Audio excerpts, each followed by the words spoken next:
ప్రభు మందిరమై వెలుగులతో విలసిల్లి నీ శోధనలను సమిదలుగా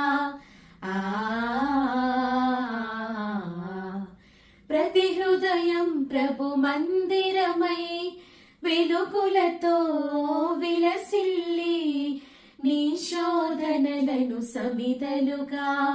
నరకాగ్నులలో పడవేసి క్రీస్తును చేరగ పరుగిడవా తంబుర సితార నాదముతో క్రీస్తును వేడగరారండి ఇద్దరు ముగ్గురు కూడిన చోట ఉంటానని నా స్వామికి తంబుర సితార నాదముతో ఓ